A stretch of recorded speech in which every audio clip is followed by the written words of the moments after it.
ക്രിസ്തുയേശുവിൻ്റെ പരിശുദ്ധ നാമത്തിലേവർക്കും സ്നേഹവന്ദനം. കഴിഞ്ഞ സന്ദേശത്തിൽ ആത്മീക അടിത്തറയുടെ അനിവാര്യതയെക്കുറിച്ച് നാം കേൾക്കുകയുണ്ടായല്ലോ. നമ്മുടെ രക്ഷ പുരോഗമനപരമാണെന്ന് നാം കേട്ടു. നമ്മുടെ രക്ഷ വളരുന്ന ഒന്നാണ്.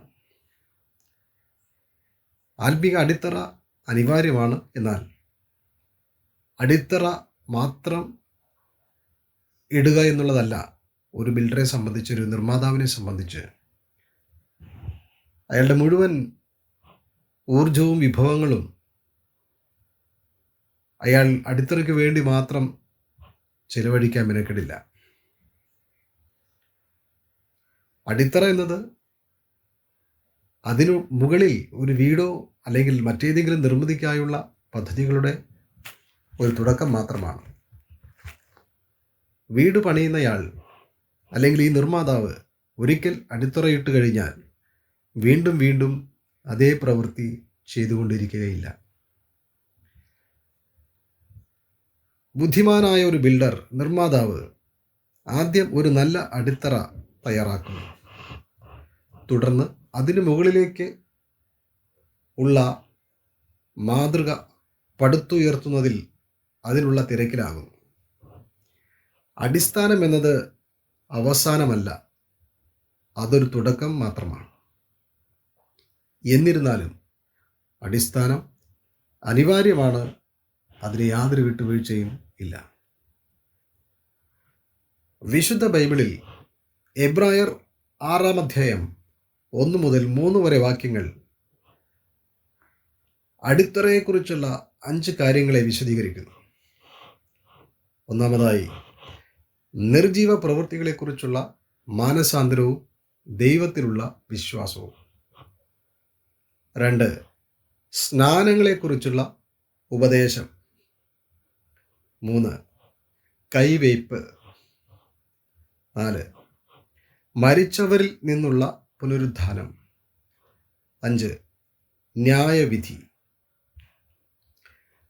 മാനസാന്തരത്തിൽ കർത്താവായ യേശുവിനെ നമ്മുടെ രക്ഷകനായി നാം കണ്ടുമുട്ടുന്നു. സ്നാനത്തിൽ നാം നമ്മെ സ്നാനപ്പെടുത്തുന്നവനായും കൈവയ്പിൽ രോഗശാന്തി നൽകുന്നവനും പരിശുദ്ധാത്മാവിൻ്റെ വരങ്ങൾ നൽകുന്നവനുമായി നാം അവനെ അറിയുന്നു. മരിച്ചവരിൽ നിന്നുള്ള പുനരുത്ഥാനത്തിൻ്റെ സത്യം സ്വീകരിക്കുമ്പോൾ ഉടൻ വരാനിരിക്കുന്ന രാജാവായി നാം കർത്താവിനെ അറിയുന്നു. കാരണം അവൻ്റെ വരവിലാണ് നാം പുനരുത്ഥാനം പ്രാപിക്കുന്നത്.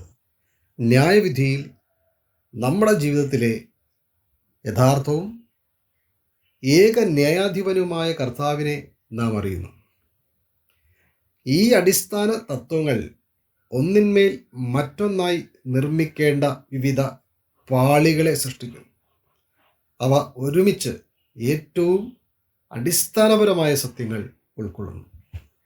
പലപ്പോഴും പല വിശ്വാസികളും അവരുടെ ആത്മീയ നടത്തത്തിൽ നേടിയെടുക്കുന്ന ഏറ്റവും ഉയർന്ന തലം ഈ അടിസ്ഥാനങ്ങളല്ലാതെ മറ്റൊന്നുമല്ലെന്ന് നമുക്ക് കണ്ടെത്താൻ കഴിയും. മറ്റൊരു വിധത്തിൽ പറഞ്ഞാൽ, അവർ ഒരിക്കലും ഉപരിഘടനയിലേക്കോ യഥാർത്ഥ കെട്ടിടത്തിലേക്കോ വളർന്നിട്ടില്ല. പല വിശ്വാസികളും കർത്താവായ യേശുവിനെ തങ്ങളുടെ രക്ഷകൻ, സ്നാപകൻ, രോഗശാന്തി നൽകുന്നവൻ, രാജാവ്, ന്യായാധിപൻ എന്നിങ്ങനെ അറിയുന്നതിൽ സംതൃപ്തരാണ്. ദൈവത്തെക്കുറിച്ച് അവർക്കറിയാവുന്ന കാര്യങ്ങൾ അവർ അംഗീകരിക്കുകയും പ്രഖ്യാപിക്കുകയും പഠിപ്പിക്കുകയും ചെയ്യുന്നു. എന്നാൽ ക്രിസ്തുവിനെക്കുറിച്ച് തങ്ങൾക്കറിയുന്നത് ഈ അടിസ്ഥാന തത്വങ്ങളെക്കാൾ അധികമൊന്നുമല്ലെന്ന് അവർ അപൂർവമായി മാത്രമേ മനസ്സിലാക്കാറുള്ളൂ. കർത്താവ് രക്ഷിക്കുന്നു, സ്നാനം കഴിപ്പിക്കുന്നു, സുഖപ്പെടുത്തുന്നു. അവിടുന്ന് കർത്താവാണ്. എന്നിട്ടും അവർ അറിഞ്ഞതിനേക്കാളും അനുഭവിച്ചതിനേക്കാളും അവൻ എത്രയോ അധികമാണ്. കൊരിന്ത്യൻ വിശ്വാസികൾ ഇതെല്ലാം അനുഭവിച്ചിട്ടുണ്ട്. എന്നിട്ടും അപ്പോസ്തലനായ പൗലോസ് പറഞ്ഞിട്ടുള്ളത് അവർ ജഡീകന്മാരും ക്രിസ്തുവിൽ ശിശുക്കളും ആണെന്നാണ്.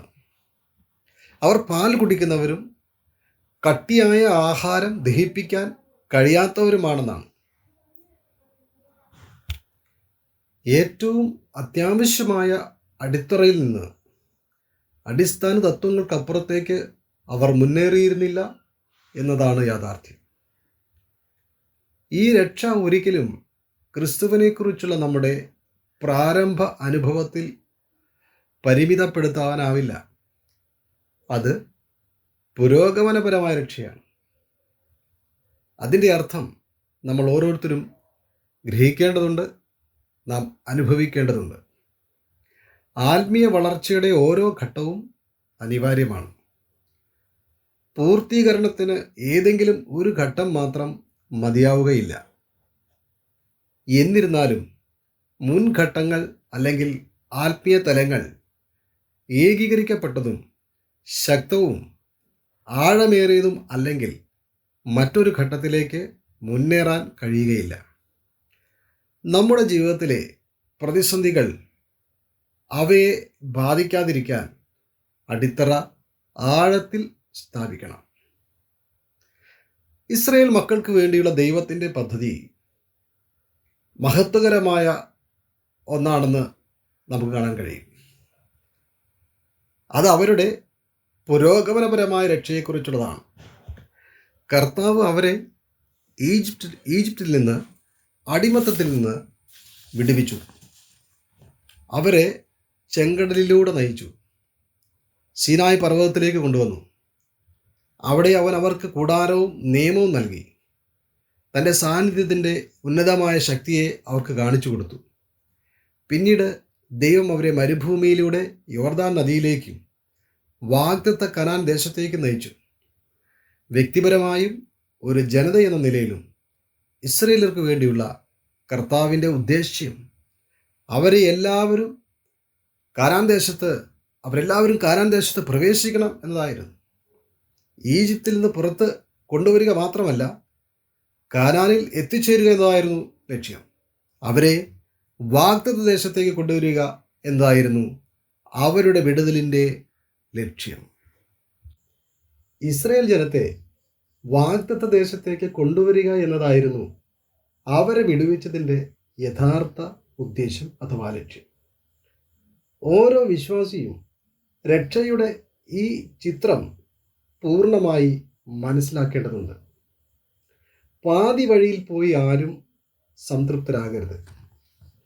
നമ്മുടെ പൂർണ്ണമായ രക്ഷാനുഭവത്തിൻ്റെ ഒരു ഭാഗം നേടിയ ശേഷം നാം അതിൽ നിൽപ്പുറപ്പിച്ചു പോയാൽ അത് പ്രാരംഭ രക്ഷയുടെ അല്ലെങ്കിൽ വിടുതലിൻ്റെ മുഴുവൻ ലക്ഷ്യവും നഷ്ടപ്പെടുകയും ചെയ്യും എന്നതാണ് അനന്തരഫലം. ആവർത്തന പുസ്തകത്തിൽ കർത്താവ് ഇങ്ങനെ അരുളിച്ചെയ്യുന്നു: നമ്മുടെ പിതാക്കന്മാരോട് സത്യം ചെയ്ത ദേശം നമുക്ക് തരേണ്ടതിന് അവൻ നമ്മെ അവിടെ നിന്ന് പുറപ്പെടുവിച്ചു. ആവർത്തന പുസ്തകം 6-ാം അധ്യായം 23-ാമത് വാക്യം. പുരാതന ഇസ്രയേലിന് അതായിരുന്നു രക്ഷ. അവർ ഈജിപ്തിൽ നിന്ന് ഒരു വലിയ രക്ഷയ്ക്കായി രക്ഷിക്കപ്പെട്ടു. 1 കൊരിന്ത്യർ 10-ാം അധ്യായത്തിലെ ഇസ്രയേലരുടെ ഉദാഹരണത്തിലൂടെ അപ്പോസ്തലനായ പൗലോസ് കൊരിന്ത്യൻ വിശ്വാസികൾക്ക് മുന്നറിയിപ്പ് നൽകിയത് ഇങ്ങനെയാണ്: ഇത്ര വലിയ രക്ഷയെ അവഗണിച്ചാൽ അനുയോജ്യമായ ശിക്ഷയിൽ നിന്ന് എങ്ങനെ രക്ഷപ്പെടും? ഇത്രയും വലിയ രക്ഷ, കർത്താവ് നമുക്ക് വാഗ്ദാനം ചെയ്ത രക്ഷ നമുക്ക് ലഭിക്കാതെ പോകുവാൻ ഇത് കാരണമാകുന്നു. എന്തെന്നാൽ ഇതാദ്യം കർത്താവ് താൻ പ്രഖ്യാപിക്കുകയും അവിടുന്ന് സംസാരിക്കുന്നത് വ്യക്തിപരമായി കേട്ടവർ അത് ഞങ്ങൾക്ക് സ്ഥിരീകരിക്കുകയും യഥാർത്ഥമാണെന്ന് തെളിയിക്കുകയും ചെയ്തു. എബ്രായർ 2-ാം അധ്യായം 3-ാം വാക്യം. വീണ്ടും ജനിച്ച ഓരോ ദൈവമക്കളും അവർ പൂർണ്ണ പക്വത പ്രാപിക്കുന്നതുവരെ പുരോഗതിയുടെ വിവിധ ഘട്ടങ്ങളിലൂടെ സഞ്ചരിക്കാൻ വിളിക്കപ്പെടുന്നു. എവിടെയെങ്കിലും നിർത്തുവാൻ അനുവാദമില്ല. ഭാഗികമായി രക്ഷ ഇല്ല. പാതി വഴിയിൽ നിർത്തലില്ല. നാം ഓരോരുത്തരും പൂർണ്ണ പക്വതയിലേക്ക് നീങ്ങേണ്ടതുണ്ട്.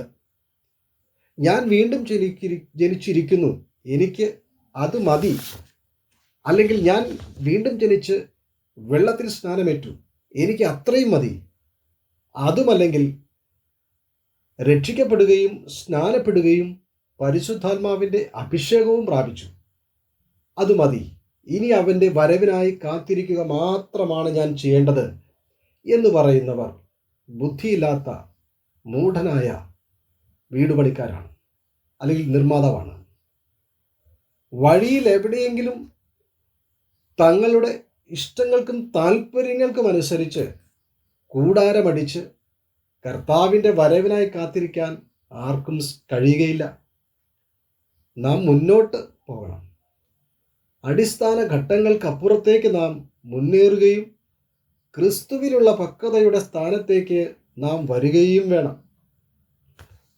ദൈവത്തിൻ്റെ ഉദ്ദേശ്യം എന്നത് പുരോഗമനപരമായ രക്ഷയാണ്.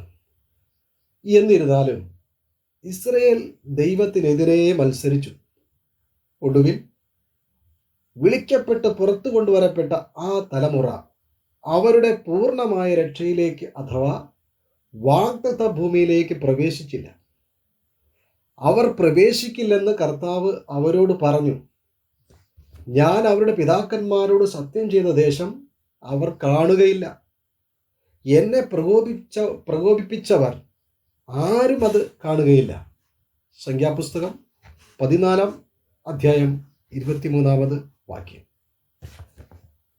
എബ്രായർ 6-ാം അധ്യായത്തിൻ്റെ 3-ാം വാക്യത്തിൽ നാം ഇപ്പോൾ കണ്ടതുപോലെ ദൈവം അനുവദിച്ചാൽ ഞങ്ങൾ ഇത് ചെയ്യും. പുരാതന ഇസ്രയേലിനെ അകത്ത് കടക്കാൻ ദൈവം അനുവദിച്ചില്ല. പ്രിയരെ, ഈ വിളിയും രക്ഷയും എത്ര ഗംഭീരമാണ്!